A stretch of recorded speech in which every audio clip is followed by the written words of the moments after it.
Assalamualaikum. Naltaqi maratan ukhra. Berjumpa lagi kita pada kali ini.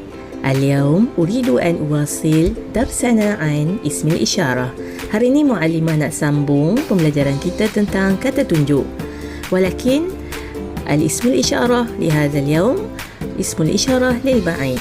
Tapi kata tunjuk untuk hari ini adalah kata tunjuk untuk benda atau perkara yang jauh. So, kita gunakan dalam bahasa Melayu untuk menunjukkan benda yang jauh dengan perkataan itu. Fil Arabiyyah, kalimah itu bermakna zalika atau tilka. Dalam bahasa Arab, kataan itu bermaksud zalika ataupun tilka. Zalika aruzzun. Zalika aruzzun. Itu nasi. Zalika lil ba'id, untuk menunjukkan jauh. Zalika hasa'un.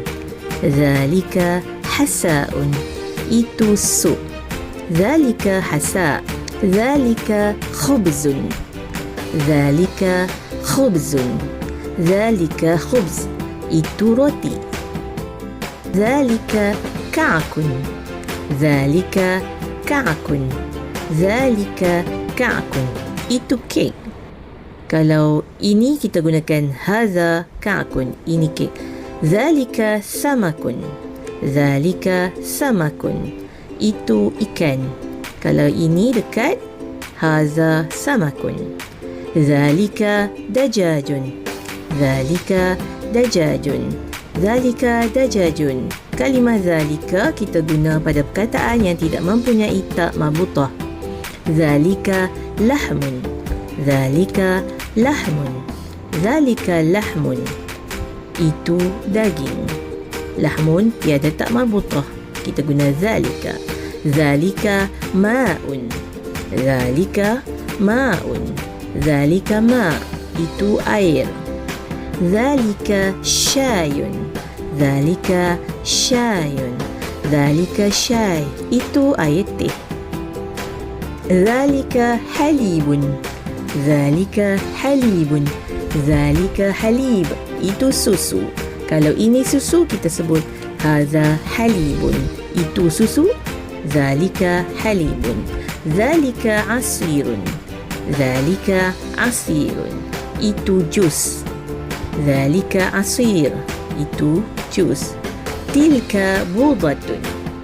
Budatun ada tak marbutah, maka kita guna tilka. Tilka budatun. Itu aiskrim. Tilka budah. Tilka qahwatun. Tilka qahwatun. Tilka qahwah. Qahwah, kopi pun ada tak marbutah, maka kita gunakan tilka. Itu kopi. Tilka makarunatun. Tilka makarunatun. Tilka makarunah. Itu mie ataupun makaroni. Tilka halwa. Halwa tiada tak marbutah, tetapi di akhir mempunyai alif maksurah. Ia yang tiada titik disebut sebagai alif maksurah. Alif maksurah hukumnya sama seperti tak marbutah.